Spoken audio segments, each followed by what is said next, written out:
Hello, everyone. Thank you for being back with us for the episode 2 of the Aristocool. And today we are recording in Buenos Aires. Last time was in Dubai, and we are here with Sophie. Hello, Sophie. Hi, how are you? I'm good, and you? So, Sophie, how do you pronounce your family name? I was not sure of that. Let's how can I say? Let's skip it because I still don't know how to pronounce my surname.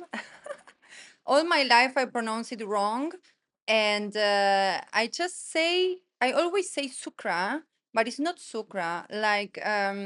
I have Polish friends that they told me it's Shu or Shukra or something like that. So, anyways, if someone in the comments from Poland can really teach me how to pronounce my surname, welcome.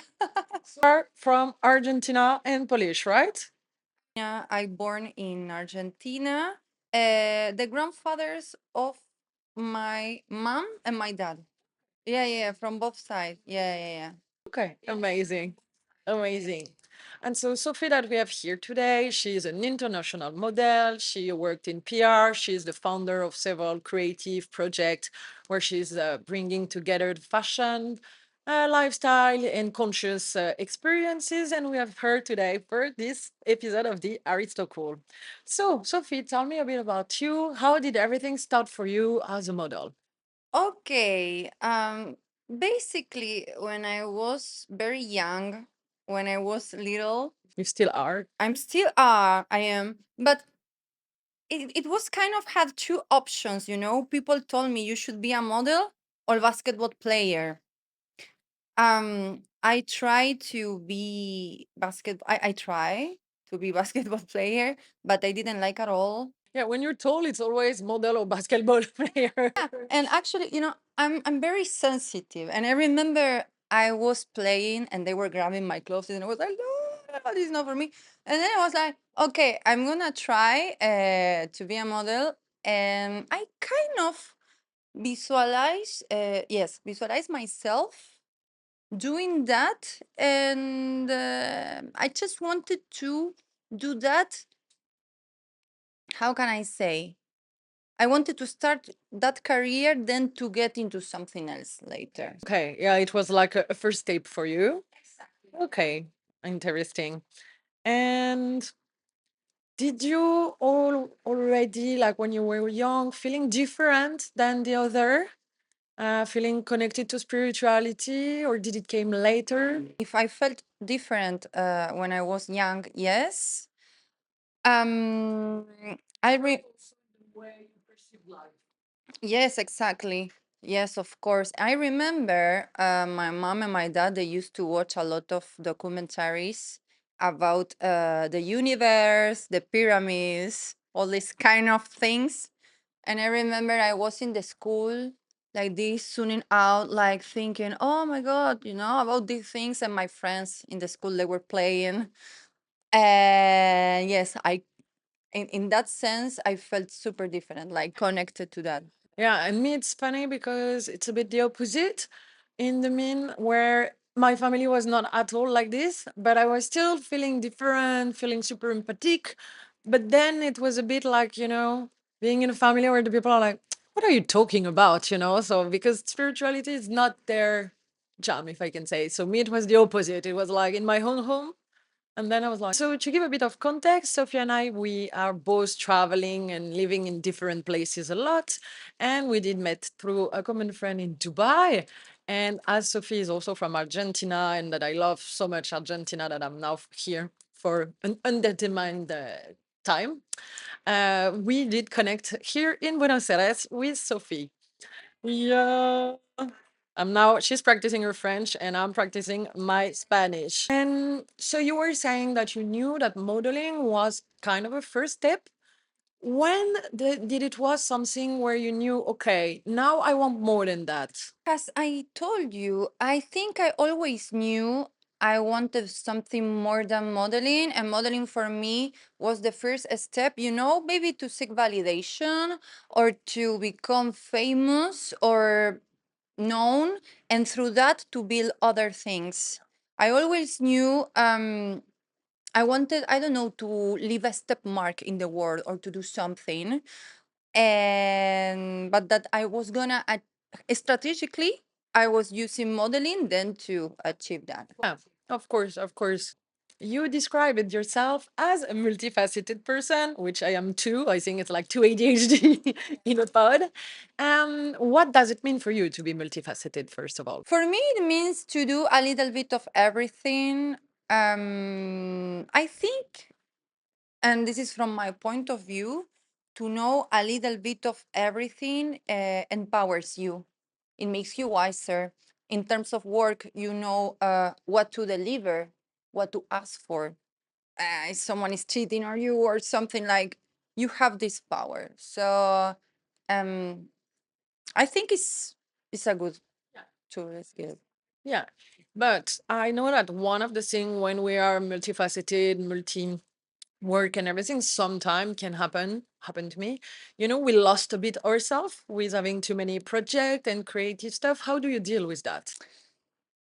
Well, first of all, it's very important to be connected with yourself and not to lose yourself in work or everything you're doing. I'm allowing myself, for example, every day to take 1 hour of rest, just to come to myself and recharge. And something very important, it's like, it's good to know a little bit of everything, but you don't have to do everything alone. It's Oh, of course, of course. Surrounding yourself is so important. Surrounding yourself in the good condition too, because you need to find people that are going to be complementary and that, like, each one will have the field of expertise they have and they will empower themselves. And also with a chat where we know exactly which place is who in a project. Because I think when we're younger or starting collaboration, we have this tendency to start everything 50-50, or what, I did this mistake for some project or companies that I created, and it never been well in the end, because it needs to have like number one and number two, or really two-person that has a field of expertise super different, and then it's only complementary. exactly. You need to sustain in all. I mean, your energy is not all the time like that. We are cyclic, and we need some support. Of course. And so you say you take 1 hour a day to stay aligned when you do all those many things. What are you going to do in this rest hour? Do you have any tricks? Do you go, I don't know, grounding, yeah, meditating? Well, I do many things. Basically, I lay down in my couch and I just drop out my phone and I sleep. No, I sleep. No, I just try to turn off the volume of my mind. Yeah, also, yes, with kind of ADHD brain and all the stimulation and all the phone, the screens and everything, it's something that we need to do, I think, more than even once in a day, just even 15 minutes, or put it down. Because at the end of the day, when I notice I'm doing too many things on the computer, the iPhone, whatever, then it becomes like super like intense. At the end of the day, you realize. Yeah, we think we are more productive maybe if we continue, and actually we burn out. So you need a little bit of time to come back to yourself, recharge. Maybe you can take better decisions, be wiser, be more awake.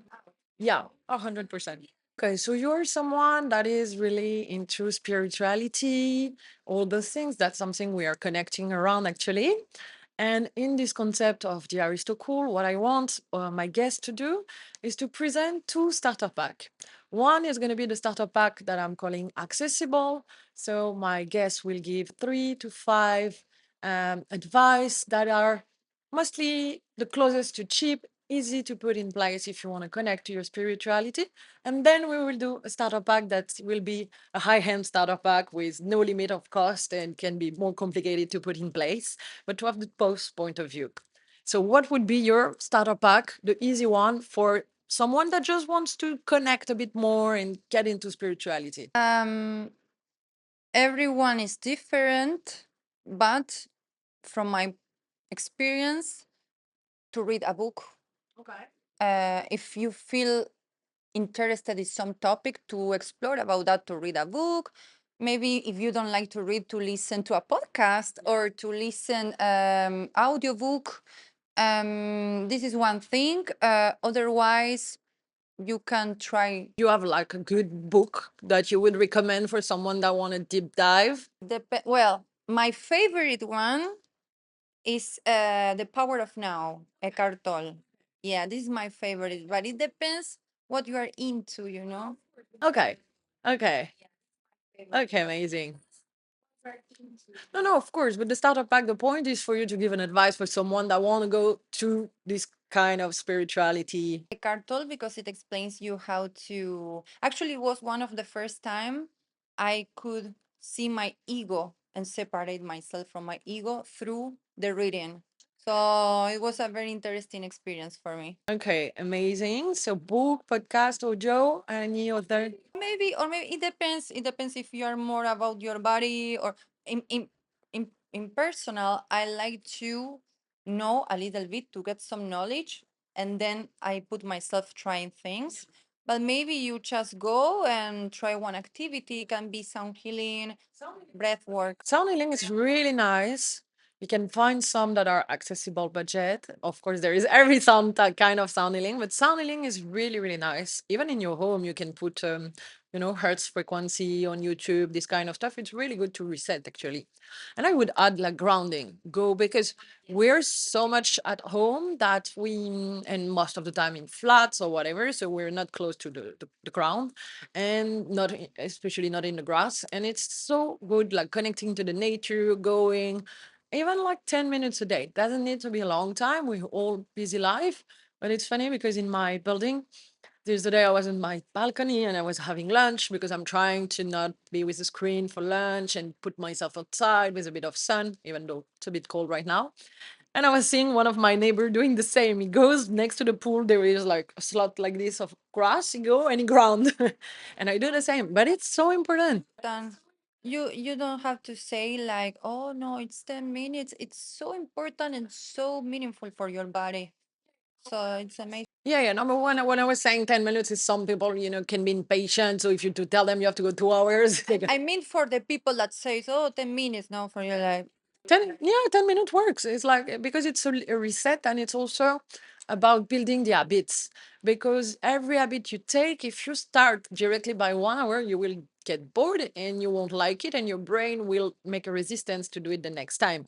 Meanwhile, when you are doing things step by step, that's actually really interesting. That's the book I'm currently reading. I didn't finish it, but it's like Atomic Habits. I read it. It's good. Atomic Habits. Yes, yes, yes. I'm in the middle. And that's also things I was already putting in place. But it's like compound your habits, positive one, a bit by a bit. And now, if we were doing a starter pack that would be high end, what would you recommend for the people? It can be anything that is top level. Breath work. Okay. Oh my God. I love breath work. And I did like 8 to 10 times.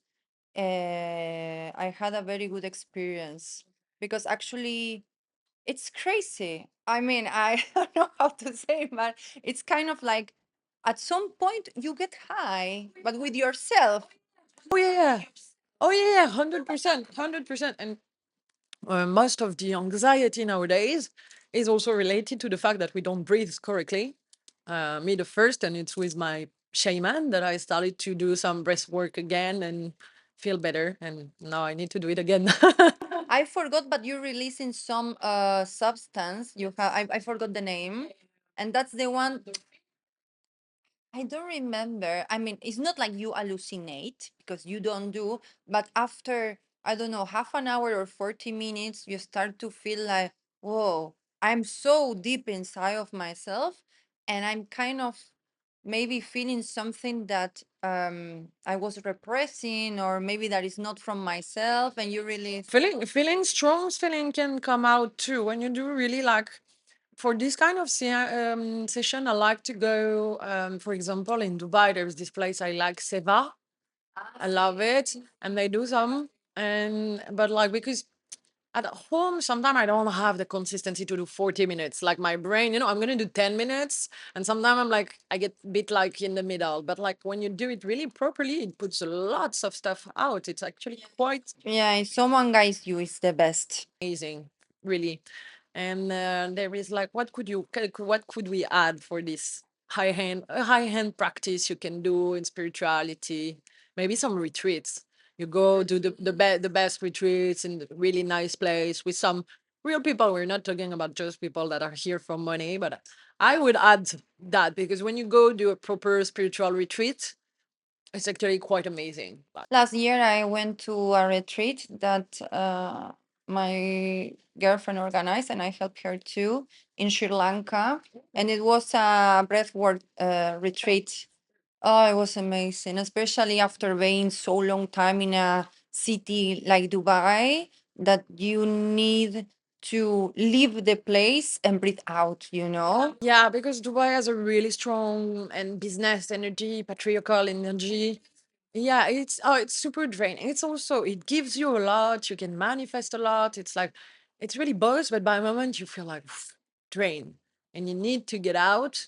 And also, obviously, I don't agree with people when they say there is no nature in the country, because if you take a car and you go, there is some mountains and stuff you can do, but most of the time we are only in the city of Dubai, and then we don't have the same connection as nature that we can find, for example, in any place here. By the way, I love Dubai. It's the place I live for 5 years already. I'm a resident and I'm so grateful. Yeah. But it has this thing like a big city, you know, that you have a lot of stimulation.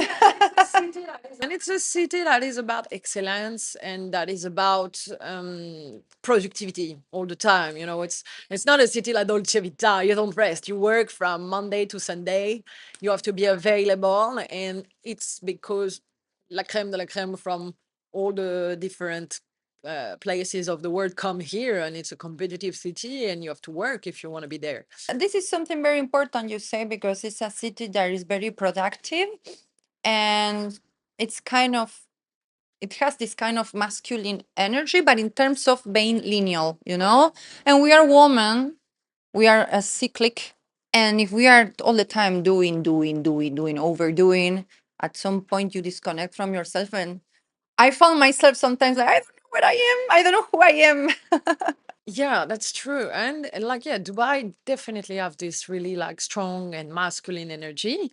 And that's a topic that is actually really interesting. Would love to talk with you about that, because we already had many talks together about that. So what does feminine energy actually really means for you in your life day to day? Okay, this is something I am recently working on it, because I consider myself all my life I was in this kind of survival and masculine energy, you know.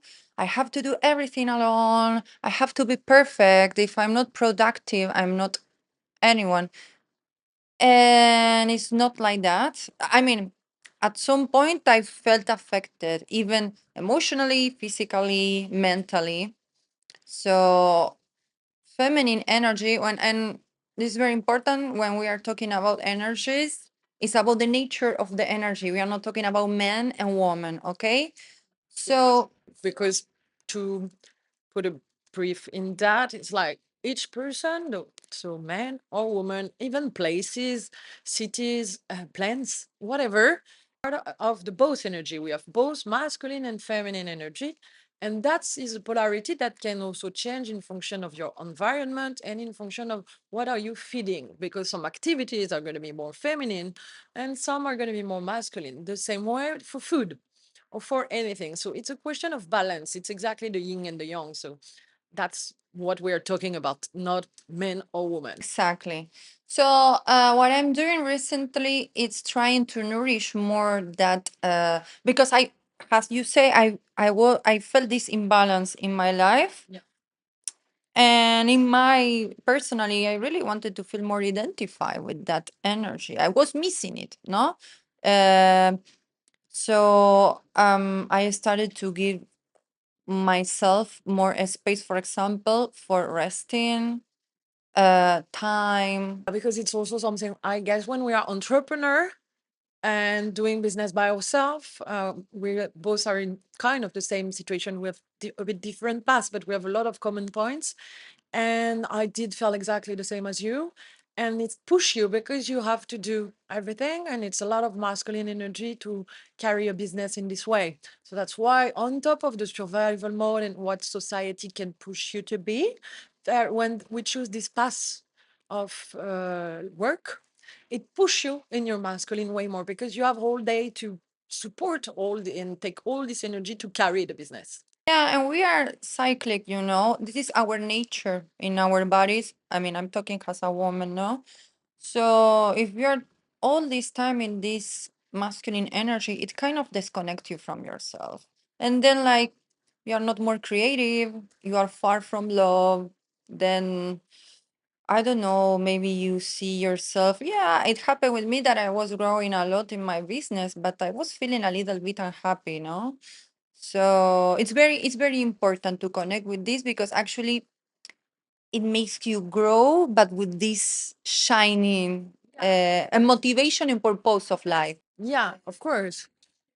Yes, of course. And feeling connected to both part of yourself and using them. It's like having masculine is really good to business, whatever negotiation, deal, carry on all this energy like that keeps you moving. But what is gonna bring you opportunities, the shiny, as you say, everything is gonna be the feminine part. So it's like navigating in between both and feeding both energy. Exactly. So, what do you say that like are now some activities that really helps you to connect more with your feminine part? Oh, dancing.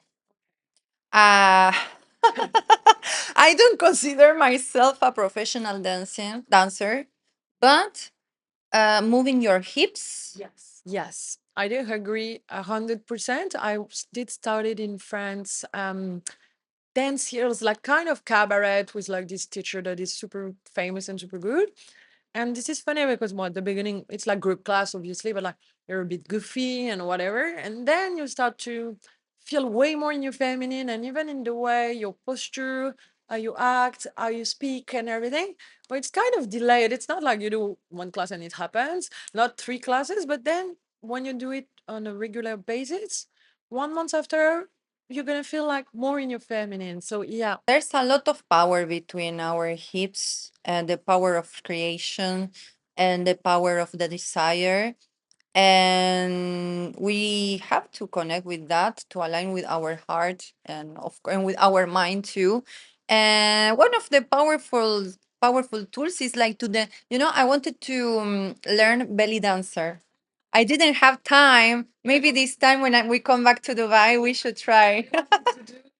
I wanted to do pole dancing, but I was like my poor hands because it's like it's super tough. It's super tough to do. And so I find this one that was a compromise. And yeah, dance definitely. I'm also trying, cannot say that I really draw or anything, but to reconnect with artist part because when I was a kid, I loved to draw, to paint, all those stuff. I was actually super feminine when I was super in my feminine energy when I was like really children, and then life pushed me in the masculine through traumas, bad experiences, work, business, and everything. But I was really so me. I have both, and it's interesting. But yeah, when I was a girl, I was really a girl, like doing like drawings, whatever, girls' activities. Yeah, actually, painting is very good. Okay, Yeah. Also, release emotion. You don't need to be good or proper painter, just to put something on the paper. singing or like you just put music and you just go with the flow and you just move as you feel in the moment. Or you come with us on a Friday night. Yeah, or you just go out with us. Yeah, that's gonna be fun. That's another podcast. Do you think that the women today in our society they struggle with this balance for you, like globally? Of course, we are making something global. We cannot go one by one, but I do think personally there is an imbalance in both for the men and for the women. We have polarities that are in function of some places complicated. Totally. Totally because um both like female and men I think we are disconnected with ourselves because of the system. Yeah. And then um in a collective way, we are very hurt, women and men. So, and then I will speak in general what I think people have some misconception of how the things should be, and it's everything a mess. So I think we are in an era that we are trying to Make it one. reconnect with ourselves. No, I think also we're in an era where we want everything so much to be the same thing, which is not possible because we're not exactly the same. And everything became so blurry that everyone is lost. If you ask people, because I don't know, if you ask a man, my friends are like, I don't know how to act because, for example, I do like a masculine man that's gonna be opening the door for you, being a gentleman, chivalry, this kind of stuff. But even the men that are used to do that, I was talking with a friend the other day, he was like, yeah, but you don't know because there is a chance that if I do it, the girl gonna snap at me and be like, I can open my own door. No, no, no. I have some friends. I have some friends that are like that, and they're like, no, no, I can open my own door. I can blah blah. And so for men, it's also difficult to position themselves. what I feel it's like at this moment we became superwoman in the sense like we are very independent, which is good, and we can do almost everything alone. But that's the thing. Um, It's not because we can that we want, you know? That's also that. and I feel men feel competence, competition with us, and they became more feminine, the opposite. That's because competition comes from the fact that women, for example, in the work field, they had so much to prove because still, but maybe 50 years ago, we were saying that women were less good than men. So, yeah, so we had to prove so much that we were good. And a woman to get the same job in a high corporate company or what than a man, she had to prove 10 times more. And I still think today is still the same. So that's why women became over masculine and over competitive because when you're a woman all the time, it's like people don't take you seriously on many subjects. Even me in business, I had like people that were people in business serious or what few years ago and saying, okay, they want that and that and that. And then they're like, oh, this is our budget. But the budget is like ridiculous for what they want. And I don't think they would have offered the same to a man who own a business. And the man would have laughed more. I laugh too, but like, so there is an issue behind that. And I think that's why women became over and over competitive and super masculine to prove I can do it. And actually, there is many jobs, not all, but it's proven that women have so much this imposter syndrome and the thing where they want to prove that at the same level of competence in a job, most of the time, the woman is going to be better than the man because she has so much to prove. Because men have more this tendency to be a bit more cool, or it's the same thing that we are going to think many times before doing something, and we are going to have tendency to undervalue ourselves. Meanwhile, a man is the opposite. Men have tendency to overvalue themselves. Yeah, yeah, it could be. What I felt, as I told you, is like I was reading a psychologist, and I don't remember the name, but he was talking about like now there's the era of the superwoman, and these kind of things can happen. Like the man maybe feels insecure, um, with this power, and and there are different wounds, like even if we can do everything or we are independent, um we deserve to be everyone, no, but we deserve to be sustained by someone. Of course. Oh, of course. And me, I mean, the fact is like you can be independent woman, taking care of yourself, whatever, but still, but me, I love to be with a man. I do love men company in general. And I think we all are both energies that goes together. I wouldn't want them. Like there is all those women saying online, I would love a world with no men. I wouldn't want to be in this one. So for me, this is something that is complementary. It is and also they need another kind, no, they also have to be nourished, uh Yeah, so connection and opportunity is going to be the next topic because you seems not naturally good at connecting people and creating opportunities. How would you describe that skill? Is it something that you always had or you developed it with the time? There is something. Okay, I was watching a reel on Instagram. There was this actress Anna Hathaway, Yeah.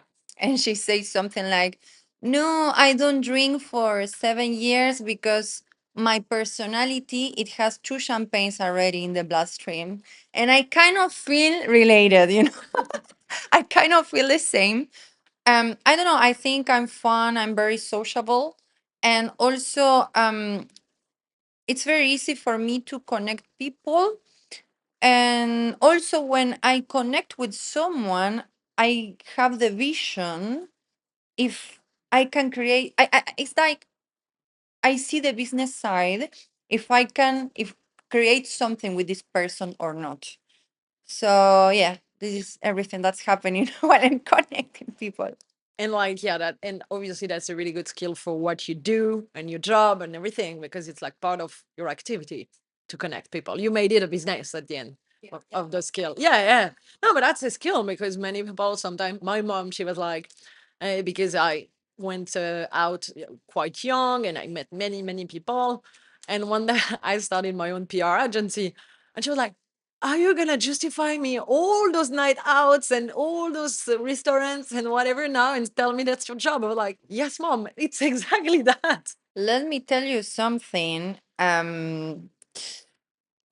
Even I think, okay, and this now this is maybe something linked with spirituality, but I think it's kind of dharmic because um okay, I'm not gonna throw flowers to myself, but through me, um a lot of people got into relationships for years and one of them marry. So I'm kind of Cupido. What about me? You need to find your own Cupido, the Cupido of Cupido. What about me? No, You need to and find your own Cupido, the Cupido of I need Cupido. to find my own Cupido. Yeah. And yeah, and this happened, and of course, a lot of people met through me, and they end up making business or connection, and that's something beautiful. Oh, yeah, yeah, I love that. It's a skill. Yeah, that's something we share again because yeah, I'm the same. I've connected so many people, and no, no, this is quite beautiful. I do like it. So we are going now to do a little game. The game is called Aristocool or not cool. Okay, I'm gonna say it a little quick round of fire question, and you're just gonna answer by cool or not cool. Okay. Okay. So manifestation boards, Aristocool. astrology apps. Aristo super cool. So the 2 a.m. fuckboy with blue shade in a club explaining you his spirituality in Bali. Not cool. Aristo not cool. High vibration people, Aristo cool. energy healing, Aristo cool. spiritual ego, Aristo not cool. networking strategically, Aristo cool. luxury events, Aristo super cool. and saying yes to everything. Aristo not cool. I agree. I agree. And we're now going soon to conclude this podcast. I would like to know something about you. So, one moment in your life, something that really challenged you. It can be personal, professional, but something that shifted your perspective. Okay, there were two moments in my life. Maybe I can talk about them, both of them. Um, One of them, it was I was very little, and I was starting my career as a model. And I remember I went to an agency.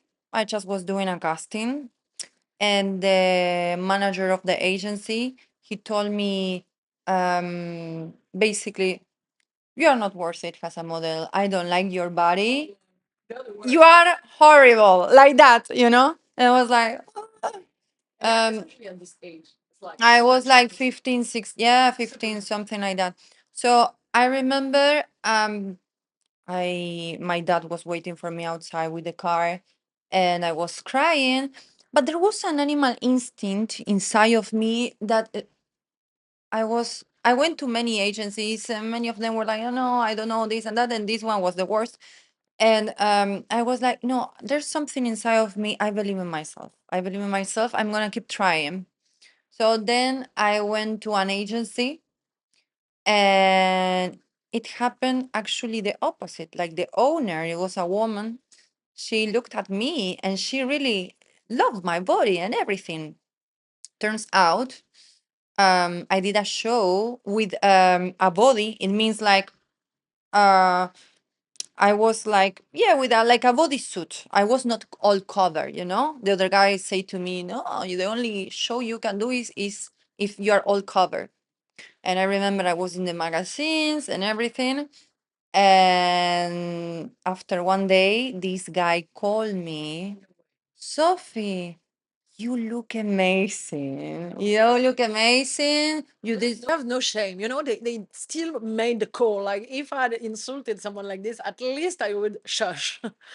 No, no, but they have no shame.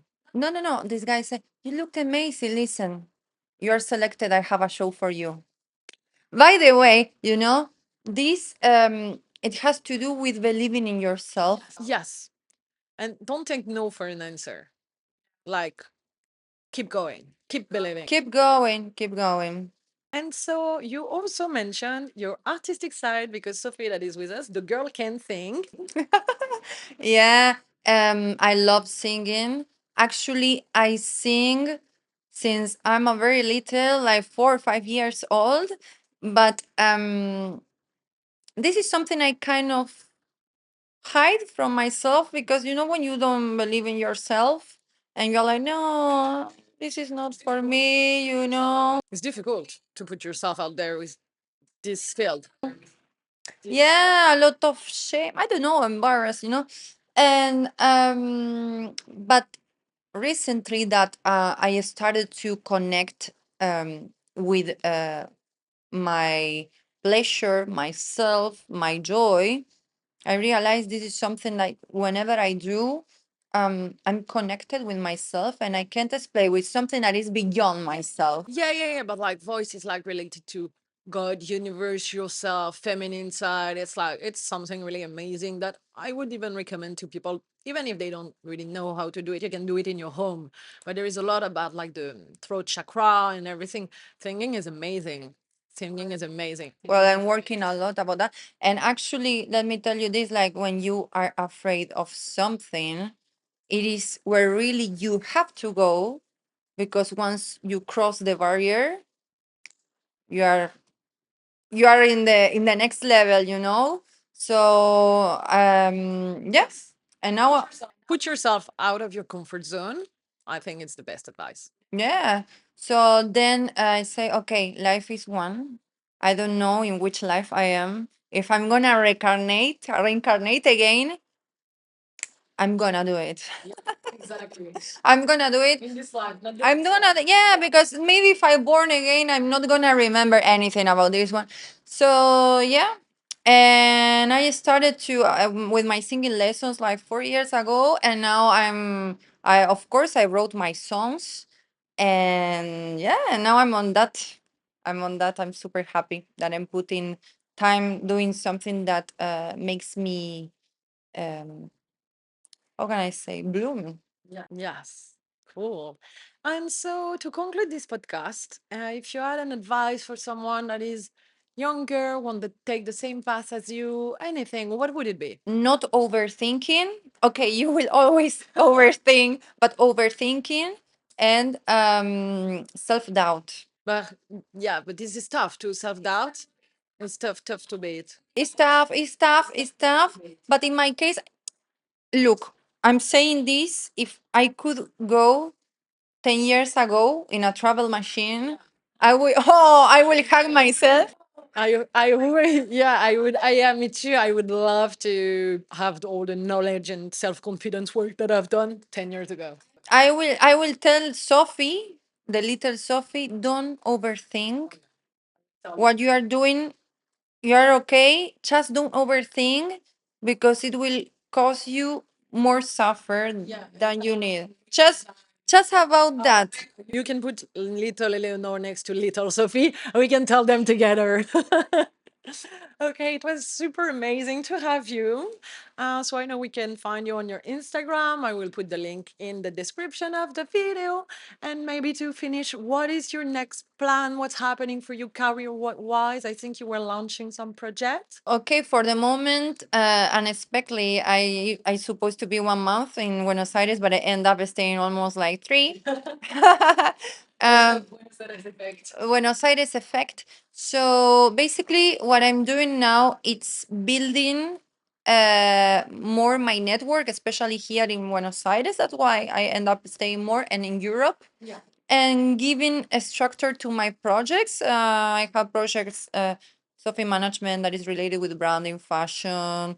Okay, PR, joy management, PR, and events, and the spiritual circle. This is the one I want to put now more energy into it, because actually I have some projects that I wanted to start, but I couldn't because political situation that happened in the world. Yeah, we had the war, we had everything. We had everything. But yes, this is building more networking, and I'm just planning next events related with holistic things, and of course, investing a lot of time in my music. New things are coming. Amazing. Sophie, thank you so much for being with us. Thank you to everyone. It was lovely to have you on the Aristocool. Don't forget to subscribe, like, and comment. Bye.